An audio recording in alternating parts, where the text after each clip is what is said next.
Hi. Hola. Hi, hier ist Mr. Döse. This is Michael Bradley. Hey, I'm Memphis. Hey. Hola. Hello. I'm here with soccer.com. Soccer.com. Soccer.com. And I'm talking with my friends soccer.com. See you soon. Hey guys, Josh from soccerreviewsforyou.com bringing you a comparison video today between the Nike Mercurial Vapor 10 and the shoe that replaces it, the Nike Mercurial Vapor 11. Now these are both very, very good shoes, and they are similar in a lot of ways as well. And a lot of people right now are trying to decide whether or not to upgrade from the Vapor 10 to the Vapor 11, or they just want a brand new pair of Vapors in general and they're wondering which is the better shoe to go for. These are things we're going to discuss in today's video. We're going to talk tech specs, talk about how they fit and feel on feet, and essentially let you know what the major differences are. So if you're trying to decide between either of these two shoes, this video should help you out tremendously. And with that being said, let's get right into it. To start things off, let's compare the uppers. Now, coming from the Vapor 10 to the Vapor 11, I wouldn't necessarily call it a redesign. It's more or less just a tweak because the difference is fairly minimal. Both of these shoes have Teijin synthetic material for the upper. They're both one piece, as you guys can see. They both have ACC and they both have some texturing. The difference here is mainly the texturing and a little bit the liner on the inside. With the Vapor 10, you're getting what I think is the thinnest Mercurial Vapor Nike has ever put out. It is thinner than the Vapor 11 by comparison. It does have a partial interior liner where it runs more so with the lacing system. You can see the texturing here from the outside kind of just peeking through because of how thin the material is. And it does have a micro texturing as well, which is similar to what you're going to find on the Nike Match balls, which doesn't necessarily make for a grippy sensation on the ball. It just doesn't leave the upper being completely slick. The feel that you get is very, very thin, no extra padding at all, and it just has a very pingy sensation, which is kind of what the Mercurial Vapor line has always been about. This is, like I said though, the thinnest variation that we've ever seen, and as far as the one-piece upper is concerned, I really like this aspect that they introduced on the Vapor 10, just because it does make for a nice consistent touch across the entire foot. You don't have any overlapping material, so the thickness is maintained across the entire upper. It also does a good job of helping your foot to stay locked in place and giving you a good kind of one-to-one connection to the shoe in general. With the Vapor 11, it's still Teijin synthetic. The liner on the inside is completely solid this time around, which does make the upper feel ever so slightly firmer, but also does a better job of helping your foot stay locked in place. The upper is just more structurally sound, so it doesn't have not necessarily less rollover, but it does have more, like I said, of a locked-in sensation, because rollover is not an issue with the Vapor 10. When you make those quick cuts and change of direction, you put stress on the sides of the shoe. It does hold its shape quite nicely, hold your foot on top of the sole plate, given how thin the upper actually is. It's still the same base thickness of Teijin synthetic that we got on the Vapor 10, but they've added the speed rib texturing, which is basically these little raised lines that run horizontally across the entire upper that basically, again, just add texture to the surface and a little bit of thickness to the upper, just because it is a more heavy texturing than the micro texturing on the Vapor 10. How does this impact touch on the ball? Very similarly to that of the Vapor 10. It's just a little bit of added texture that doesn't necessarily leave the surface being completely slick. I wouldn't say that it's grippier on the ball in comparison to the Vapor 10. It doesn't even feel that much difference. The only thing you're going to feel is that this is ever so slightly thicker than that of the Vapor 10, but it's still very thin. There's still no padding to it. It has that nice pingy sensation. And if you liked what you got from the Vapor 10, you're still going to like the feel of the Vapor 11. It's very, very similar. ACC all conditions control is also a feature you're going to get on both of these two shoes, acting as your wet control element, which I don't think is a major feature on any of the top-end Nike models, but it is something that is still included. And again, they maintain the one-piece construction. The shape has been tweaked a little bit, and I'll talk about that later during the on-feet portion of the video. But when it comes to touch, they're both very thin. They're both fantastic options if you're looking for a true barefoot playing experience.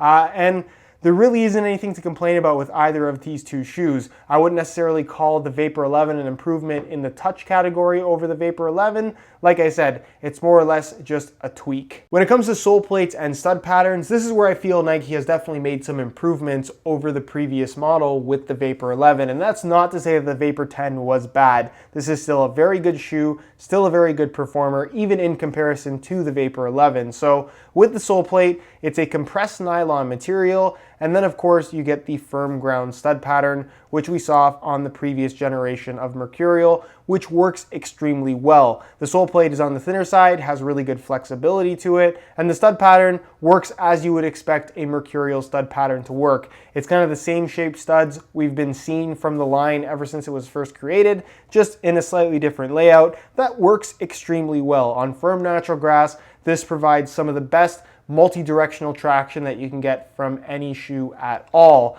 Now, with the Vapor 11, they've introduced some very, very interesting new technologies. Unlike the Vapor 10 and Superfly 4, where this had, of course, the compressed nylon sole plate and the Superfly 4 had a carbon fiber sole plate, which despite looking different, actually felt exactly the same in my opinion. You get the exact same sole plate on the Superfly 5 as you do on the Vapor 11 this time around. There's no difference between the two at all, despite the price difference between the two shoes. So this is an entirely different sole plate that is what they call the Nike plate. So what's interesting about this and what's different about this is it's a single layer of material that they're able to produce using a special vacuum forming process. Now, because there is only one single layer of material as opposed to multiple layers of material that you would find in any other sole plate, this significantly lessens the weight of the sole plate, and you guys will see the weight difference between these two shoes in just a second. And it also allows them to make a shape to the bottom of the foot, if that makes any sense. This is, in comparison to a regular sole plate, not completely flat, which is what you get on the Vapor 10. There's nothing wrong with this. You're gonna find this on pretty much every single other shoe out there, aside from the Vapor 11 and the Superfly 5. But what's great about this is there's shape to the bottom. It's not as significant as I think a lot of people would expect, but basically there's little kind of dips in the sole plate that almost cup the bottom of your foot, if that makes any sense. You sit in the sole plate as opposed to directly on top of it. And what that does for the feel and performance of the shoe is it gives you a very connected sensation. You feel closer to the ground, which enhances stability in my opinion. And also doesn't allow your foot to slide off the top of the sole plate. When you experience rollover, it's caused by one, the upper stretching and just giving out the sides, which allows your foot to come off the base of the sole plate. And two, the fact that the sole plate is flat in general. There's nothing holding the bottom of your foot onto the base of the shoe. Whereas when you have some shape to the bottom of the sole plate, like you have here on the Vapor 11, not only is the upper more reinforced on the Vapor 11, you also have that little bit of shape. So when pressure is applied on a lateral force, you're gonna find that your foot stays very, very securely on top of that sole plate. It doesn't slide at all, and the responsive sensation you get from the shoe is that much more significant than the already very responsive Mercurial Vapor 10. So hopefully that makes sense. The bottom of the sole plate is something I'll talk about a little bit more later during the on-feet portion of the video, but for me, a huge improvement and a really nice new feature over what we got from the previous generation of Mercurial. As far as the stud pattern is concerned, again, it's kind of a Mercurial-esque layout. The studs all this time around are the same shape and the same length, which is kind of unique, and they all have this kind of arrow chevron shape to them, just positioned at different angles. In the forefoot, they're all facing forward, and in the heel, they're more facing on the side a little bit.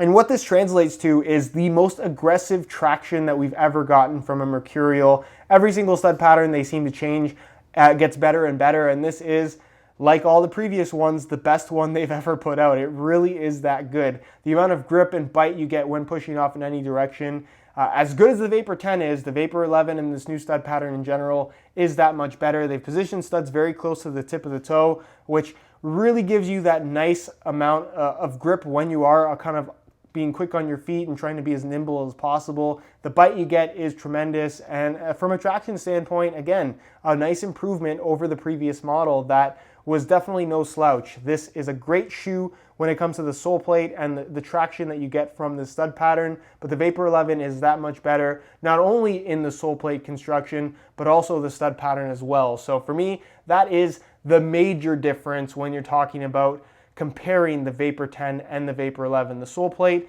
and the stud pattern, as good as it was on the Vapor 10, it's on another level with the Vapor 11. When it comes to weight, these shoes are similarly designed and honestly don't feel that much different in hand, but there is a weight difference between the two, which I'm going to show you right now by weighing them in real time using this scale. So keep in mind, these are both the exact same size 9 US, so this is a very fair comparison. We'll start off with the Vapor 10, throw them on the scale, and you can see that they weigh in at a very, very lightweight 6.3 ounces, the equivalent of 178 grams. So we'll change the scale back to ounces, pull these off, and we'll throw on the Vapor 11, and you can see that they weigh in at 6 ounces, so 0.3 ounces less, the equivalent of 171 grams. So the weight difference is there. The Vapor 11 is technically lighter, and I think a lot of that is credited to the new sole plate, but the weight difference, like I said, isn't overly significant, and I don't think should be the deciding factor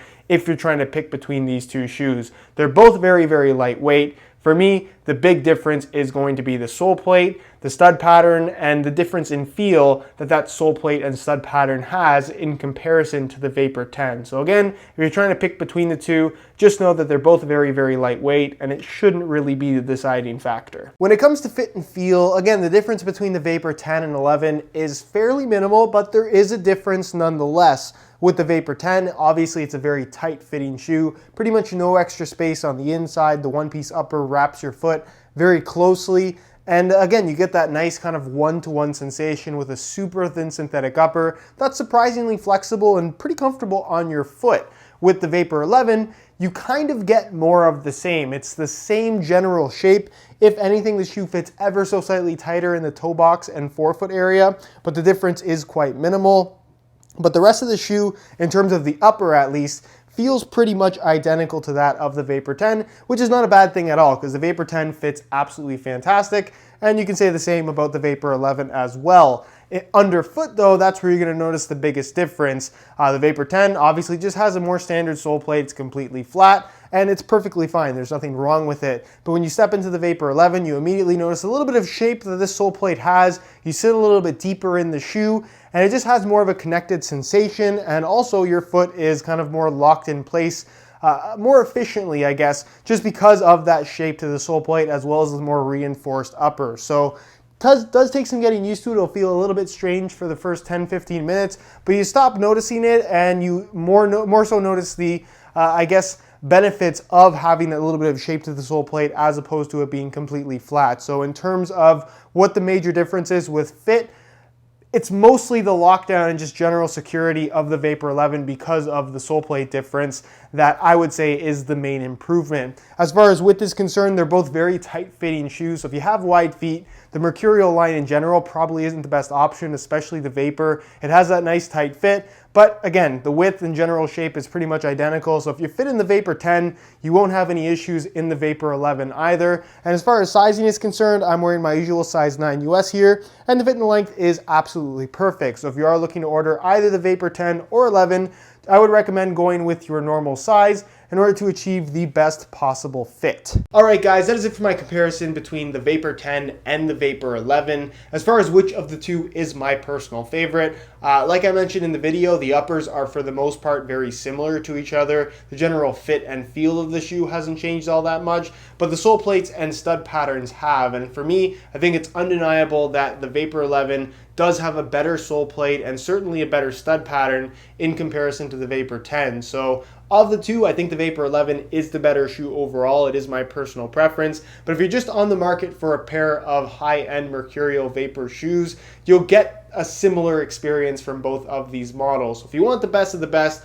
pay the full price or pay the more expensive price for the Vapor 11. Whereas if you are on a tighter budget and you can find a pair of Vapor 10s on sale, it's definitely still a very good option and a pretty good value at the moment if you can get it significantly below its normal $200 retail price. So again, both very good shoes. You cannot go wrong either way. But for me, the Vapor 11 definitely is the better performer of the two models. So hopefully you enjoyed the video, found it helpful. If you did, be sure to support the video with a like. If you have any questions regarding either of these two shoes, leave them down below in the comments and I definitely will get an answer out to you. If you're interested in either of these two shoes for yourself, you'll find links to the review pages on my website down below in the description of this video. On those review pages, you will find buy it now links, with exclusive SR4U coupon codes, where you'll be able to pick up either of these two shoes below their normal retail prices. So again, if you're interested in them, links are down below in the description. Go ahead and check that out. Subscribe if you haven't already for daily videos on all the latest and greatest soccer gear. You can find all my social media information linked in the description as well.